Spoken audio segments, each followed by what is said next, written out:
Okay, Assalamualaikum and a very good morning. So today I'll be talking about die casting. We so I am Muhammad Shaiwan and the members of my group are Asriel and Sharizan. So die casting is more likely like a permanent mold casting procedure in which the mold is made of metal and large number of casting produced from it. So these are the examples of die casting mold. So die casting, there are common methods that are being used in die casting, which a part of it is alloys, which is aluminium, magnesium, and copper, which are mostly cast. So iron and steel also can be cast. So besides that, alloys of lead, tin, and zinc can also be cast by this process. So we could see that die casting could be made by many type of metals. So I'll hand over to Asriel to continue the next slide. Hi, Assalamualaikum.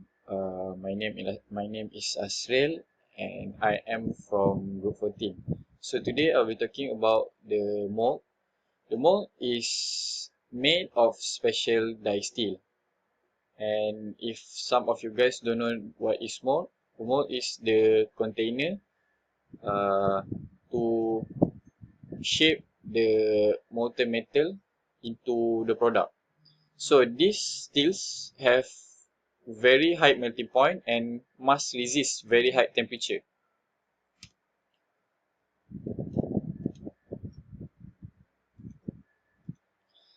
So this mold is only preferred when a large number of castings are to be prepared. And this is a expensive mold because the production of the mold is expensive. The die is in two halves. One half is fixed while other is movable to allow the casting to be removed. In simple word, that the mold or the dies should be openable in order to remove the molten metal from the die. So the process. The process of die casting starts when the molten metal from the furnace was bring by the ladle and pour into the short sleeve. The plunger then pushes the molten metal into the cavity in the die with a pressure of nearly 9,800 psi. Then the metal is filled in the neck. In case of the air operated, it is raised up to the die and locked in contact with the die opening. The plunger is then pushed down by a pressure of nearly 5,000 psi to inject the molten metal into the cavity in the die. After the die is filled, the metal is left to solidify. The pressure is maintained during solidification by a plunger of compressed air. After the solidification, pressure is removed. The die is opened and knocked out. The ejector pin are used to eject the casting out.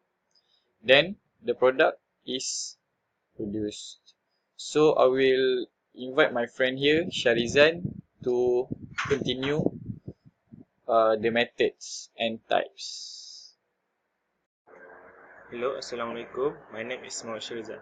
Next, I want to talk about types of method that using in die casting. There are two methods in using die casting. First is gravity die castings or permanent die casting. Under the gravity or permanent die casting, there are slash casting or low pressure die casting. And the second method is pressure die casting.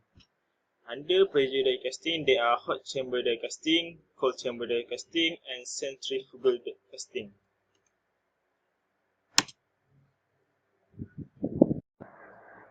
In gravity die casting or permanent die casting, the molten metal is poured under gravity.